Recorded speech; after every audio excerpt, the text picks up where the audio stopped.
Vlad Kreimer, Soma Laboratory. I am a founder and the main inventor of all equipment that we produce.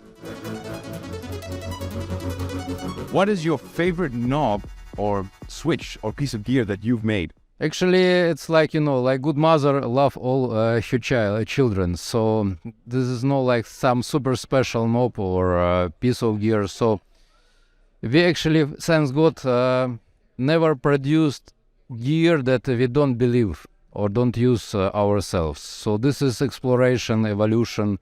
Gear are different synthesizers have different topology, different purposes from wild analog to digital, but this is like evolution of my own way as a musician, as engineer. So I wouldn't say that there is some knob on my gear that I hate or I love especially. So actually I would say that on any gear I most of all love concept behind, concept philosophy.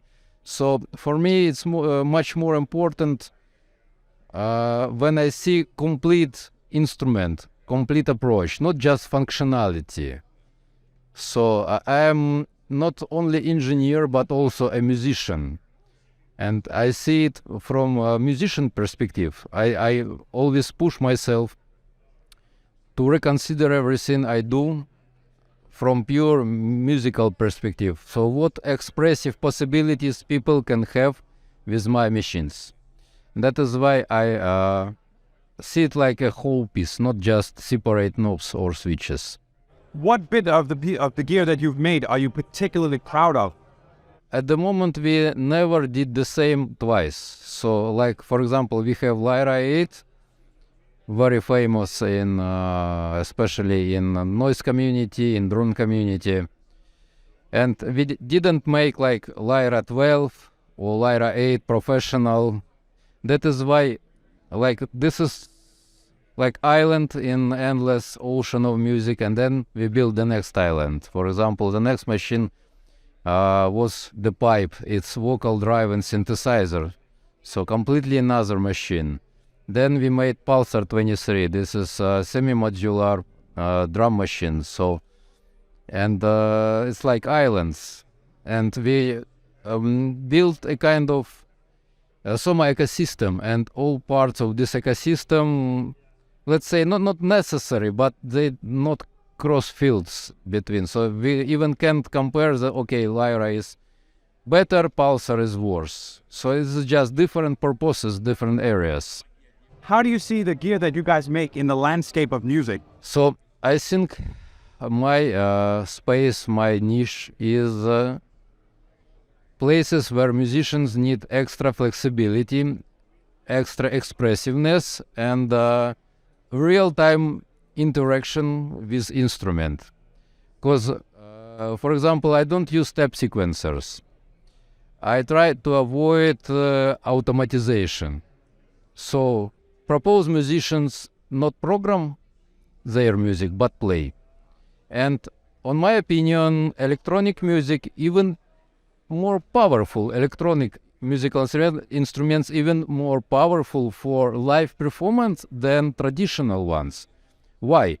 Because for example, the king of acoustic instruments, violin, it has maybe 5 dimensions of expressions, right? So, for example, position of the bow, pressure of the bow, position of finger, pressure finger. So not that much. But now we have synth engines that have 300 dimensions of freedom. And it's just question how to organize it in a way that people can play it. That is my main goal, like sound designer. So try to build such an interface, such connection between a musician and machine that you can play parameters, not just program parameters or setup parameters, but play. So in my opinion, my niche, my place in music is, let's say, new flexibility, new expressiveness. and a new connection between a man and a machine. As a philosopher, I really think a lot about this. On my opinion, one of the most important topic. This point where a human meet machine or machine meet human. Because now you see everything is machines, machines, machines. From music to cash system or medicine, everything, communication, we use everywhere machines and they are very powerful. So it's very important to redefine what is our place in this world, right? And it's very connected with question how we interact with our machines that we create. Is it we still masters of our machines or machines start to be masters of human beings? So that is why I try to avoid automatization and put musician up front of machine. So machine is tool. Tool can be very nice, but it's still tool. It doesn't create music itself. Musician create music. What music has inspired you to produce the gear that you make? So for European music, I would name King Crimson. King Crimson. I would name traditional Indian music, like Norse classical Indian music. It influenced me a lot. For example, it taught me that good musical instrument must have no frets. So all my synthesizers are microtonal. So also I am very influenced by Soviet Union music.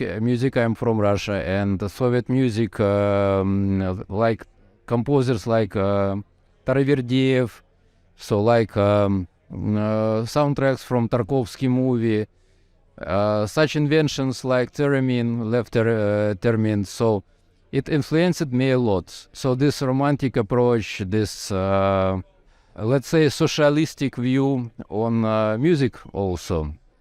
Also, I'm very influenced by Arabian traditional music. What is the most surprising tip or trick or technique that you discovered about a piece of gear that you've made?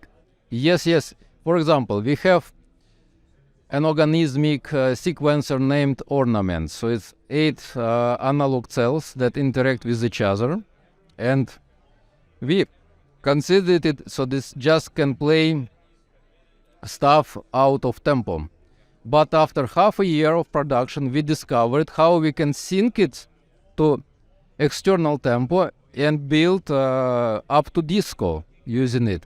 For us, it was a big surprise because we didn't know that it can be synced and synced to each other, cells to each other, and everything can be synced with some settings to external clock. How did you get into making music gear?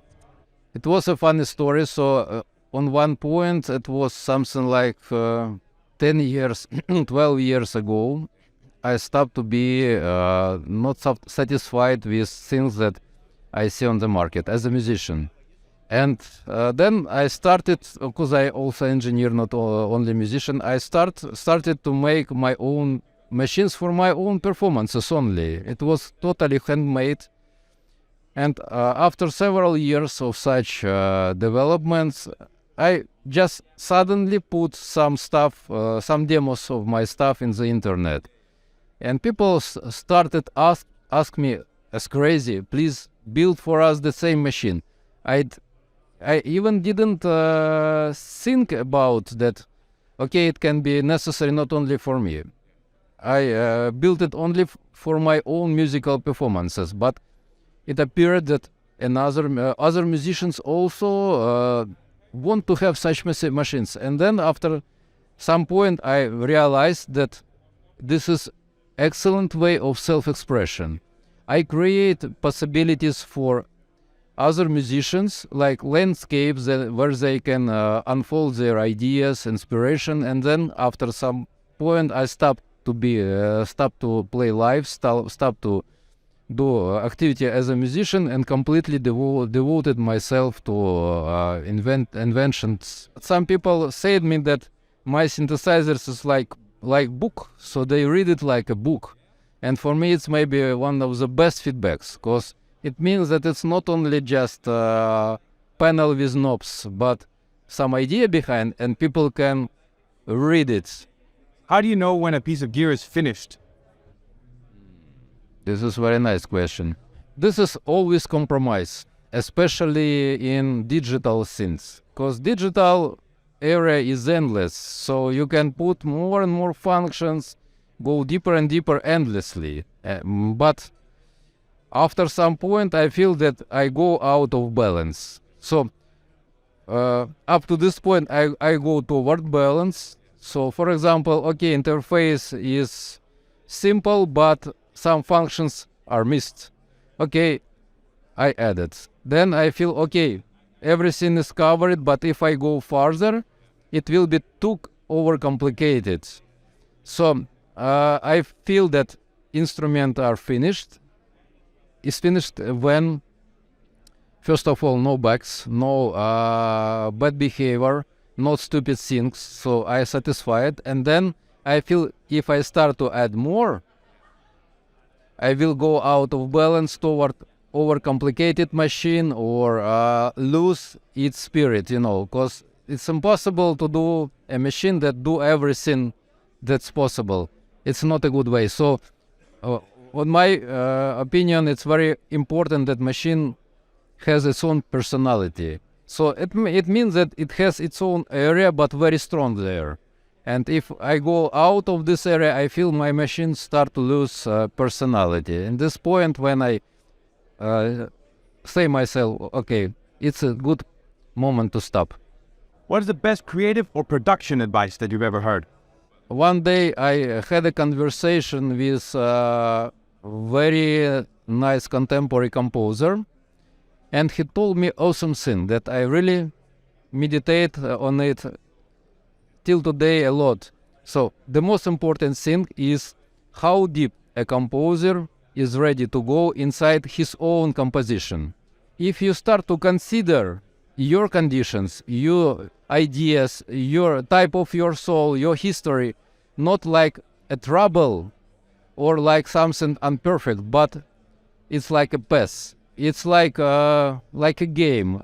So you start to think that inside your history, your personality, there is some hidden treasures. Just the question is to find it. So it means go deeper and deeper and deeper until you will find your inner treasure. And that's for me a very important point. So when I start development, I have something like inner compass. And it's show me direction, try to go there. And then the question of belief in my path. I go, and if I feel like signs from heaven that everything is right, I must have enough brevity to go till the end, until I will find these hidden treasures inside. This is my suggestion to developers: go deeper until you find your inner treasure.